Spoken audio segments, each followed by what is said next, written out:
The video. तो कैसे हैं आप लोग? सो फ्रेंड्स, आज का वीडियो हम देखने जा रहे हैं नरेंद्र मोदी जी इसरो का विजिट कर रहे हैं। आफ्टर विजिट जो कि उन्होंने विजिट किया, उसके बाद पीएम नरेंद्र मोदी जी चंद्रयान की 3 की सक्सेस के बाद इसरो में जैसे भारत वापस आए तो वहां पर उन्होंने विजिट किया और वहां पर उन्होंने कुछ ऐसी बातें कही हैं जो कि सुनने के बाद तो दिल खुशी हो जाता है। तो जल्दी से चलते हैं और इस वीडियो को देखते हैं और फिर उसके ऊपर हम डिस्कशन भी करते हैं और उनकी पहले बातें सुनते हैं। सो काफी इंटरेस्टिंग वीडियो होने वाला है। So yes, let's start the video and here we गो।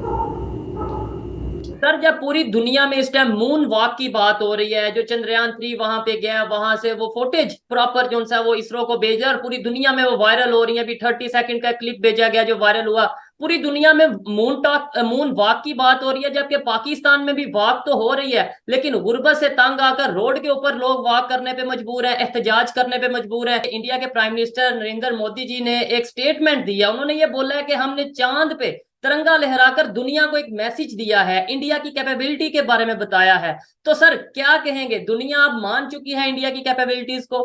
उन्होंने उसमें ये खास कर कहा कि 9 सालों में हमने जितने देहात को शहरों के साथ जोड़ा है, जितनी सड़कें हमने बनाई हैं, अगर वो फासला इकट्ठा रखें तो वो जमीन से भारत से चांद तक का फासला बनता है। तो basically they have achieved it, he has achieved many things. जिसमें एक और बड़ी सबसे बड़ी बात है कि जो 7वें नंबर से 10वें नंबर पर इकॉनमी को 5वें नंबर पर लेकर आए हैं।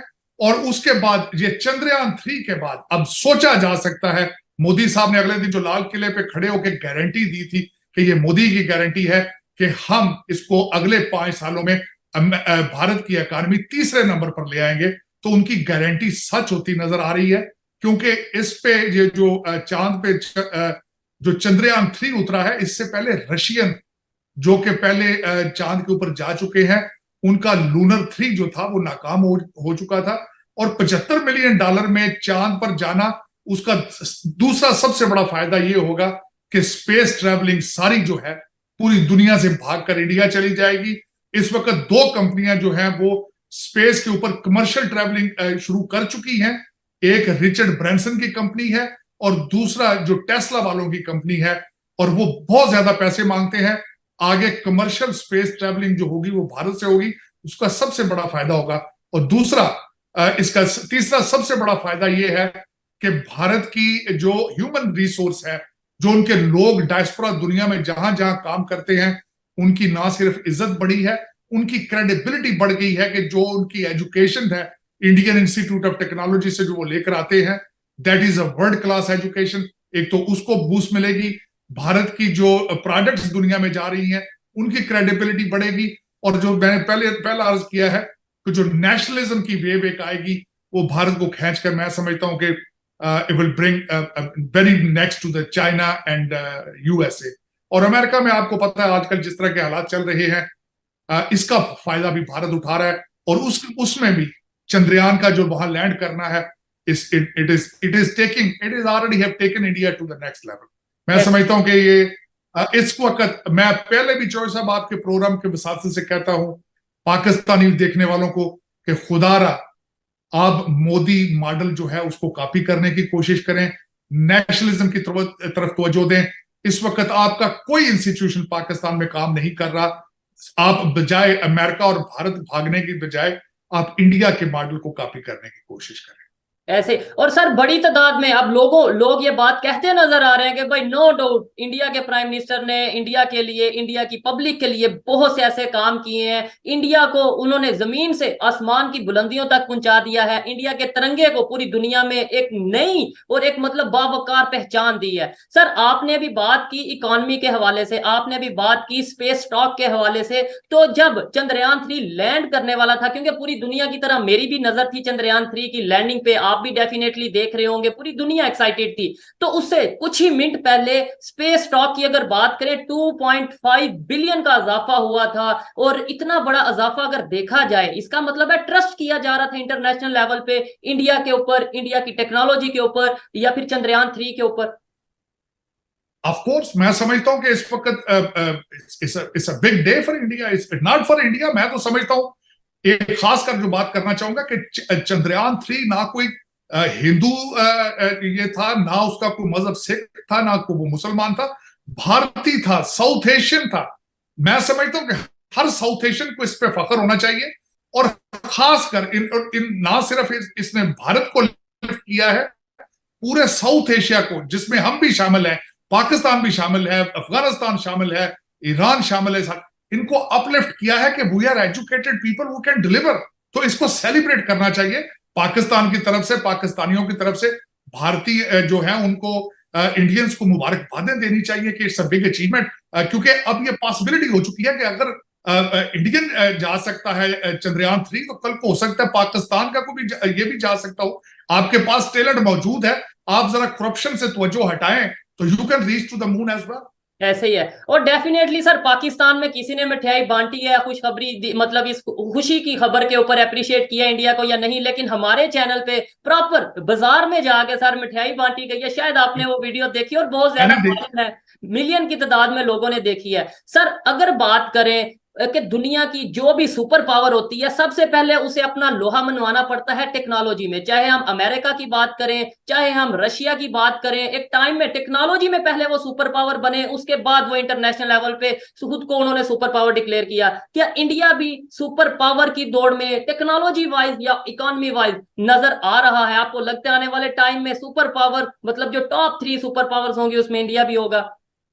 डेफिनेटली मैं समझता हूं कि पहले मैं कई दफा मैंने कहा कि भारत एक रीजनल सुपर पावर बन चुका है, लेकिन अब वो रीजनल सुपर पावर नहीं है, वो ओरिजिनल नई सुपर पावर बनने की सलाहियत रखता है। वो इस तरीके से, बल्कि उसका कंपैरिजन ना अमेरिका से, बर्तानिया से, इनसे नहीं मिलता, क्योंकि उसकी वजह ये देखें, भारत की एज अभी 76 ईयर्स है। 1947 में आजाद हुआ है भारत, एक कंट्री बना है। बल्कि उनकी रेस को अगर देखना तो 1991 से देखें, वहां पे जो उनका मुआशी रेवोल्यूशन था वो 1991 से शुरू हुआ है। 1991 से लेकर आज चंद्रयान 3 तक आना, मेरे ख्याल में इट्स रिमार्केबल।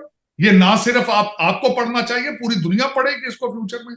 और मोदी जी ने खासकर जिस तरीके से बूस्ट दिया है नेशनलिज्म को, इसको भी बड़े अरसे तक लोग जो है पॉलिटिकल साइंस के स्कूलों में पढ़ते रहेंगे। और बिलखसूस उसमें यहाँ ये भी बताना चाहूं कि मोदी जी ऑक्सफोर्ड ग्रेजुएट नहीं है, मोदी जी कैम्ब्रिज ग्रेजुएट नहीं है। हमारे जो शहजादे, मुगल शहजादे आते हैं, वो तो ऑक्सफोर्ड से पढ़ के आते हैं, वो तो गुलामाना सोच लेकर आते हैं। एक चाय वाले के बच्चे ने अगर कंट्री को चंद्रयान 3 पे चांद पर ले गया है, तो सोचने का ये लम्हा फिक्रिया है पाकिस्तानियों के लिए और सारे साउथ एशियंस के लिए। और उनको बजाय इसको के नफरतों में जाके अपनी अकल के दरवाजे बंद कर दें, ठंडे दिल से जरा सोचें और कोशिश करें कि अगर वहां हो सकता है तो यहां भी हो सकता है। और आप क्यों नहीं हो रहा पाकिस्तान में? सबसे बड़ी वजह यह है, आज आपके हालात इतने खराब क्यों हैं? आपकी अदालतें सियासी क्यों हो चुकी हैं? आपका कोई डिपार्टमेंट नहीं चल रहा, आपका रेलवे पीआईए क्यों खत्म हो रहा है, आपकी स्टील मिल क्यों बंद पड़ी है? आज सोचना होगा 25 करोड़ लोगों को। और मेरे ख्याल में इस वक्त आपको चंद्रयान 3 को सेलिब्रेट करना चाहिए पाकिस्तान में, ताकि 25 करोड़ लोग देखें कि अगर हम भी अच्छे रास्ते पर चलेंगे, we can achieve things as well. लेकिन आप नफरतों में जाके चंद्रयान 3 को हिंदू कह के बंद कर देते हैं दरवाजा, ये अच्छी बात नहीं है। प्लीज अपने अकल के दरवाजे खोलें, बंद दिमाग काम नहीं करता, आप नफरत में इतना आगे ना जाए प्लीज। सर जब पूरी दुनिया में इस टाइम मून वॉक की बात हो रही है, जो चंद्रयान 3 वहां पे गया, वहां से वो फुटेज प्रॉपर जो सा वो इसरो को भेजा और पूरी दुनिया में वो वायरल हो रही है। अभी 30 सेकंड का क्लिप भेजा गया जो वायरल हुआ, पूरी दुनिया में मून वॉक की बात हो रही है। जबकि पाकिस्तान में भी वॉक तो हो रही है, लेकिन गुर्बत से तंग आकर रोड के ऊपर लोग वॉक करने पे मजबूर हैं, एहतजाज करने पे मजबूर हैं। शायद आपने खबर सुनी होगी कि पाकिस्तान में नेशनल लेवल पे प्रोटेस्ट किया गया है, इलेक्ट्रिसिटी के जो बिल है उनमें इजाफी टैक्स को लेके। और ओवरऑल यानी आज हम रोटी कपड़ा और मकान की बात कर रहे हैं, वो मून वॉक की बात कर रहे हैं, वो मिशन चंद्रयान की बात कर रहे हैं, मिशन ओशन की बात कर रहे हैं, और आदित्य एल की बात कर रहे हैं। बहुत से ऐसे प्रोजेक्ट हैं जिनके ऊपर वो काम कर रहे हैं। उसकी वजह, सबसे बड़ी वजह यह है कि आपका, मैंने जिस तरह कहा कि आपका बेसिक आपका डायग्नोस्टिक जो है वो नेशनलिज्म का ना होना। फिर उसके बाद आप अभी तक आजाद नहीं हुए, आप अभी तक ब्रिटिश कॉलोनी है, आपके जो या ये लोकल ब्रिटिश ब्यूरोक्रेसी आपको खराब कर रही है, या फिर इलेक्टेबल आपको खराब कर रहे हैं, जो पार्टियां चेंज कर करके अपने फिर असेंबली पहुंच जाते हैं। आपको इनसे आजादी हासिल करनी होगी। आपकी तीनों जो सियासी पार्टियां वो सियासी नहीं है, आपको पहले इनसे जान छुड़ानी होगी। दूसरा सबसे बड़ी बात यह है, जिस तरह वो कहा जाता है कि सोच बदलो पाकिस्तान बदलो। आप हर बच्चे के हाथ में एक स्मार्टफोन मौजूद है, कंप्यूटर उसके हाथ में है। खुदा रहा ये टिकटॉक और सारे ट्वीट की जान छोड़कर वहां उस पर तिजारत करना सीखें, उससे इंग्लिश सीखें, मैथ सीखें, उस पर जिहाद के सबक ना ले, आप उसके ऊपर इस्लामी टीके ना लगाएं इस चीजों को। और अगर समझना भी है तो इस्लाम की असल वर्जन समझने की कोशिश करें, इस्लामिक फिलॉसफी पे तवज्जो दें, रिचुअल पे। देखिए किस खूबसूरती से हमारा एक leader Oxford graduate type, play boy type आया है, आज वो मुर्शिद बन चुका है। सैल्यूट आपके परिश्रम को, सैल्यूट आपके धैर्य को। इसरो के वैज्ञानिकों को संबोधित करते हुए भर आई प्रधानमंत्री मोदी की आंखें। प्रधानमंत्री नरेंद्र मोदी अपने 2 देशों की यात्रा खत्म करने के बाद शनिवार को स्वदेश लौट आए। वहां से वो सीधे बेंगलुरु पहुंचे और उसके बाद इसरो के कमांड सेंटर में वैज्ञानिकों से मुलाकात की। पीएम ने इसरो के वैज्ञानिकों को सैल्यूट किया और उन्हें इस मिशन के लिए बधाई दी। प्रधानमंत्री ने कहा कि चंद्रमा के जिस हिस्से पर हमारा चंद्रयान उतरा है, भारत ने उस स्थान के नामकरण का भी फैसला कर लिया है।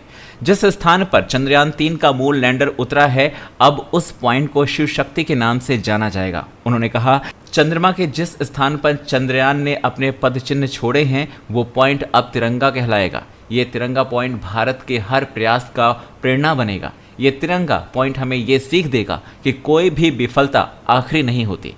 इससे पहले प्रधानमंत्री मोदी का विमान सुबह 6 बजे HAL एयरपोर्ट पर लैंड हुआ। यहां से प्रधानमंत्री मोदी इसरो हेडक्वार्टर पहुंचे। प्रधानमंत्री मोदी ने एयरपोर्ट से निकलकर स्वागत में खड़े लोगों को संबोधित भी किया। प्रधानमंत्री मोदी ने जय जवान जय किसान जय अनुसंधान का नारा दिया और साथ ही बेंगलुरु की सड़कों पर रोड शो भी किया। उन्होंने इसरो के वैज्ञानिकों को संबोधित करते हुए कहा कि आपने तपस्या से जो कमाया है, उसने लोगों के बीच एक विश्वास बनाया है। आप जो ठान लेते हैं वो करके दिखाते हैं। देश के लोगों को विश्वास है आप पर और ये विश्वास कमाना आसान नहीं होता। आपने अपनी तपस्या से विश्वास कमाया है। देश के लोगों का आशीर्वाद आपके ऊपर है और इसी आशीर्वाद और समर्पण भाव से भारत साइंस एंड टेक्नोलॉजी में ग्लोबल लीडर बनेगा। वहीं पर युवाओं को एक संदेश देते हुए उन्होंने स्पेस सेक्टर से जुड़ने का आग्रह किया। उन्होंने कहा, भारत के पास विज्ञान के ज्ञान का खजाना है जो गुलामी के कालखंड में छिप गया था।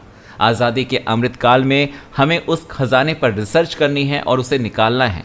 हमें अपनी युवा पीढ़ी को आज के आधुनिक विज्ञान और तकनीकी को नए आयाम देने हैं। समंदर की गहराइयों से लेकर आसमान की ऊंचाइयों तक बहुत कुछ है। आप नेक्स्ट जनरेशन कंप्यूटर बनाइए। भारत में आपके लिए नई संभावनाओं के द्वार लगातार खुल रहे हैं। इस तरह का मोटिवेशन भरा भाषण प्रधानमंत्री मोदी ने दिया और ये सच में ये एक युवाओं के लिए प्रेरणादायक है। अभी हाल में ही मेजर साहब के एक वीडियो में उन्होंने बताया था कि जब वो अपने पड़ोस के घर पर गए तो वहाँ पर एक छोटी सी बच्ची जो कि लगभग 8 या 9 साल की थी, उसने कहा कि मुझे स्पेस में काम करना है। तो ये बहुत बड़ी बात है। वीडियो को लाइक कीजिएगा, शेयर कीजिएगा और चैनल पर अगर नए हैं तो चैनल को सब्सक्राइब जरूर कीजिएगा।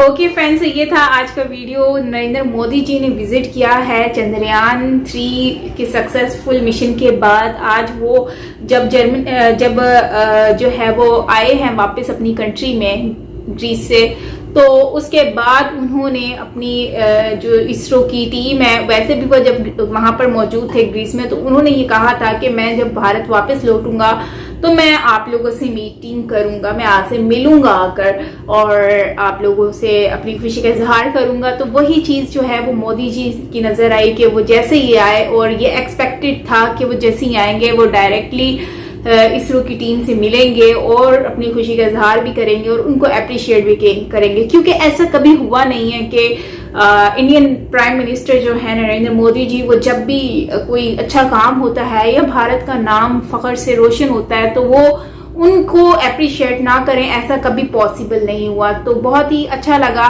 फाइनली के नरेंद्र मोदी जी जो हैं वो अपने यूथ को, अपनी जो टीम है जो काम कर रही है, उसको बहुत ज्यादा अप्रिशिएट करते हैं, विच इज वेरी गुड।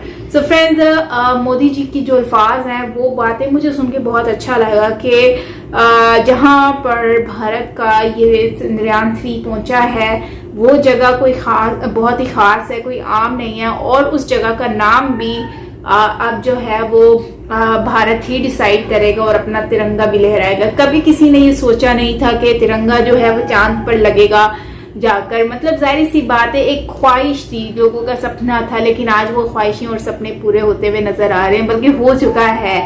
और इसके ऊपर पूरी दुनिया तारीफ कर रही है। इवन दो अगर आप देखें तो ब्रिटिश मीडिया जो है वो अब तो भारत से जेलसी में आ चुका है इस कदर के अब वो ये सोचते हैं कि भारत ने ऐड लिया था तो अब हमें वापस दे दें, ये तो चांद तक पहुंच गए हैं। तो भाई चांद तक पहुंचे हैं, अब देखो पूरी दुनिया जो है वो वहीं पर खुशियां मना रही है, तो वहीं पर ब्रिटिश जो है वो भारत से चिढ़ रहे हैं। जाहिर सी बात है, उनको यही है कि हम क्यों नहीं है, हम पहले नंबर पर क्यों नहीं है, तो उनसे हजम नहीं हो रही है भारत की ये खुशी। तो इसलिए आज मैं समझती हूँ कि भारतीयों को इस बात पे बहुत ज़्यादा अपने आप को प्राउड फील करना चाहिए, खुशी होनी चाहिए कि यार finally you guys have done very nice job. और इसरो की टीम को स्पेशली बहुत ज़्यादा अप्रिशिएट करना चाहिए, जिन्होंने इतना ज़बरदस्त करके दिखाया है कि आज भारत नो डाउट उनके बगैर तो ये मुमकिन था भी नहीं। तो इसी के ऊपर आप क्या कहेंगे फ्रेंड्स, कमेंट में ज़रूर बताइएगा।